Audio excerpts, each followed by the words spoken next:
राजस्थान में लोकसभा चुनाव संपन्न हो गए और उससे पहले राजस्थान में विधानसभा चुनाव भी हुए। और सवाल वही खड़ा हो रहा है बार बार कि तब भी और अब भी क्या मिला गुर्जरों को? क्या अच्छा प्रतिनिधित्व मिला? क्या कुछ ताकत मिली? 10% से ज्यादा आबादी होने के बावजूद क्या कोई रिप्रेजेंटेशन मिला, या सिर्फ छलावा मिला?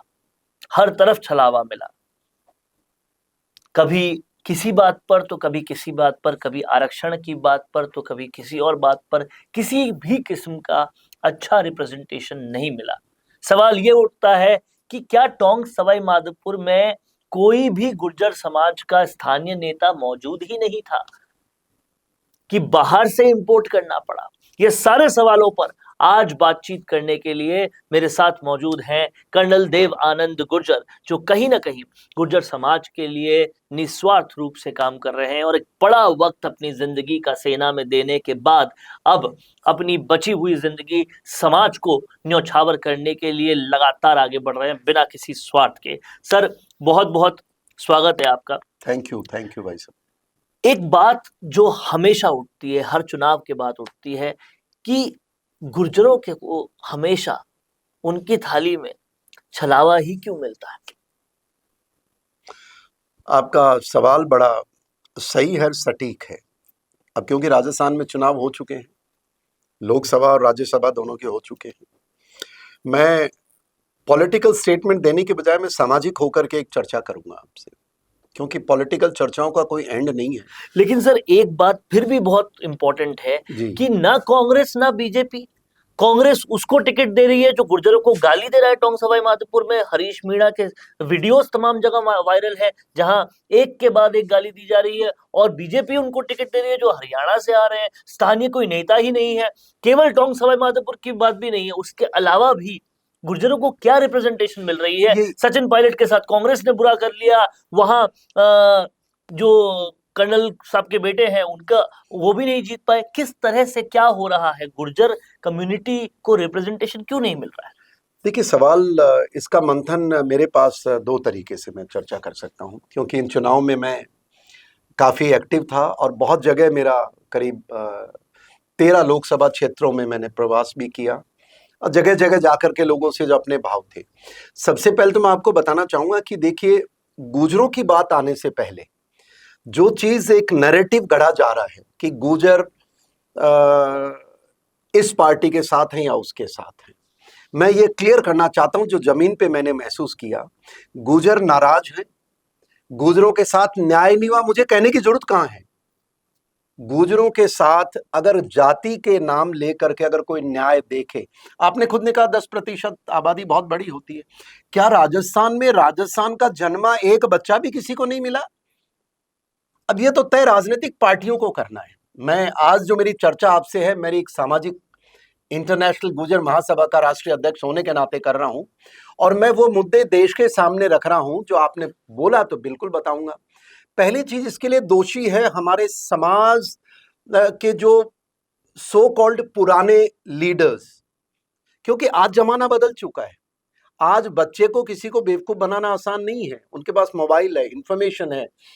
एक दौर था, क्योंकि राजनीतिक नेतृत्व एक दिन में तैयार नहीं होता भाई साहब। ये राजनीतिक पार्टियों का काम होता है कि हर समाज को प्रतिनिधित्व दे। हर समाज में ऐसा नहीं है काबिल लोग नहीं मिलेंगे। अगर यही बात सही होती तो फिर अंग्रेजों को क्यों भगाया हिंदुस्तान से आपने? वो तो बहुत बड़े लोग कहते हैं, कई आज भी उनकी तारीफ करते हैं। आज भी लोग गर्मी 45 डिग्री में टाई लगा के बैठते हैं हिंदुस्तान में, अपने आप को अंग्रेज दिखाने के लिए। आज भी जितने अच्छी स्कूलें हैं जिनको हम अच्छी कहते हैं, हर आदमी कितनी हिंदुस्तानी बातें कर ले, घूम फिर के बेटे और बच्चों को जाके अंग्रेजी स्कूल पढ़ाएगा, वहां भी good morning mummy, good morning पापा कहेगा, तो ये बातें बिल्कुल बेवकूफ बनाने वाली हैं। और मैं मानता हूं समाज के साथ भी कहीं न कहीं हमारे नेतृत्व को, देश के नेतृत्व को, प्रदेश के नेतृत्व को, और वो किसी नेतृत्व हर फील्ड का है, please don't take it political नेतृत्व।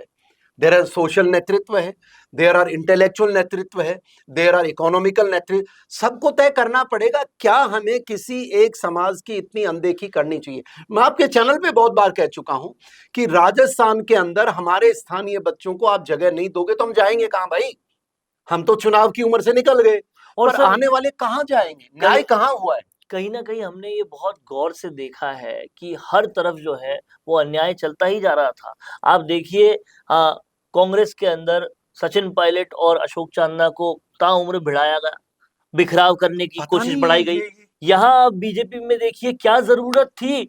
क्या ज़रूरत ऐसी आन पड़ी कि प्रहलाद गुंजल को बीजेपी छोड़नी पड़ गई। एक बड़े गुर्जर नेता थे वो और अब अब बीजेपी के खिलाफ ही लड़ना पड़ा। इतने साल बीजेपी में रहने के बाद उन्हें बीजेपी के खिलाफ लड़ना पड़ा। क्या क्या सर्कमस्टेंसेस बन रहे? इतना बिखराव क्यों हो रहा है? ये बिखराव समाज का नहीं है, मैं कहूंगा ये इसमें दो तीन चीजें हैं। पहले व्यक्तिगत महत्वाकांक्षा रखने वाले हमारे समाज के लोग जो ये मानते हैं, जो महसूस करते हैं कि जहां वो जाएंगे वहां समाज जाएगा, ये गलत है। समाज बहुत बड़ी चीज होती है साहब, वो राष्ट्रभक्त समाज है, वो देश के खिलाफ काम नहीं करेगा। हमारे साथ जो जो हुआ, मुझे कहने की जरूरत नहीं है राजस्थान में, पर हम राष्ट्र के साथ तब भी थे, आज भी हैं। आपने थोड़ी देर पहले हम चर्चा कर रहे थे हिल काका, कश्मीर के सर्प विनाश की, वो उस समय भी उनके देश के साथ थे, बलिदान दिया उन्होंने, आज भी है। सवाल ये नहीं है, सवाल ये कि जो हमारे समाज के जो लीडर्स हैं, सो कॉल्ड लीडर्स, जिनको अपने फील्ड का तजुर्बा है, उनको भी समाज को साथ लेके चलना चाहिए। मैं खुद इन चुनाव में था साहब, मैं पिछले चुनाव विधानसभा के हुए तब मैं खुद गुंजल साहब के लिए वोट मांग रहा था, क्योंकि मेरा विचारधारा बीजेपी से जुड़ा हुआ है। मैं मानता हूं राष्ट्र के साथ हूं मैं, और इन चुनाव में गया तो वो मेरे खिल बीजेपी से विपक्ष, तो अब समाज कहां जाएगा? आज आप इस पार्टी में, कल आप वहां उस पार्टी में, तो समाज को क्यों दोष देना? अब सवाल ये, अब हमको भी तो मंथन करना पड़ेगा ना। अब हम तो फंस गए ना साहब, हम किसी का समर्थन करें तो मर गए, और अगर समर्थन नहीं करे तो वैसे फंस गए, मतलब बदनाम तो गुजर। अरे एक चीज बड़ी विचित्र है, ये गुजरों को लेकर के ऐसी चर्चाएं, फांसने वाले काम ज्यादा देखने में मिले। वरना एक बात बताओ, जहां वो इलाका है, अब क्योंकि लोकसभा का चुनाव था, मैं कहता हूं ये राष्ट्र का चुनाव था, तो इसलिए इसकी मैंने चर्चा नहीं की। पर आपका जो पॉइंट है ऐसा, तो इसमें जो हमारे नेता हैं उनको भी मंथन करना पड़ेगा। क्या आपके राजनीतिक भविष्य के कारण आप दूसरी तरफ जाकर के कल हमारे समाज में और बंटवारा कर दो?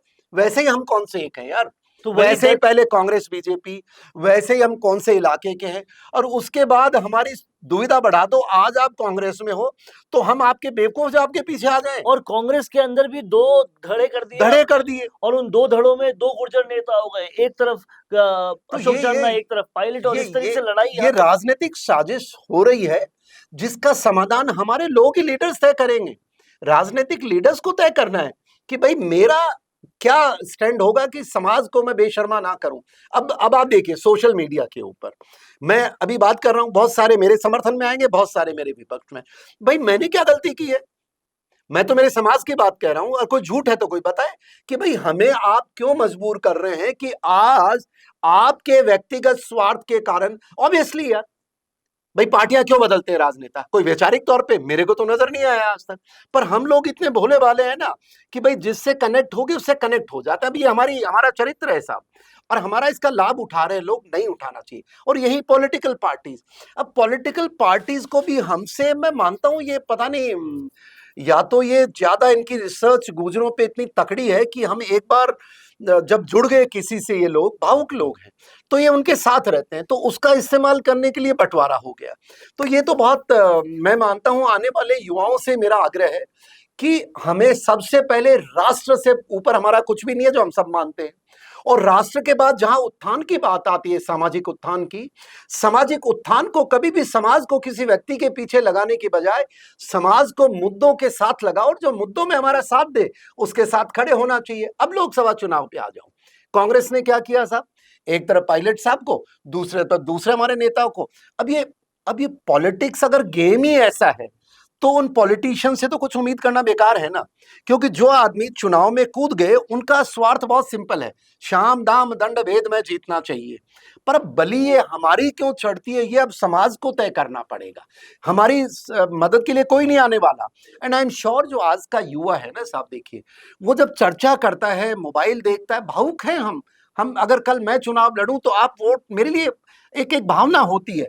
पर मैं मानता हूं थोड़ा समय लगेगा, हमारे में शिक्षा की कमी है, और थोड़ा सा जो हमारे साथ हमारे सामाजिक लोग हैं उनको आगे आना पड़ेगा।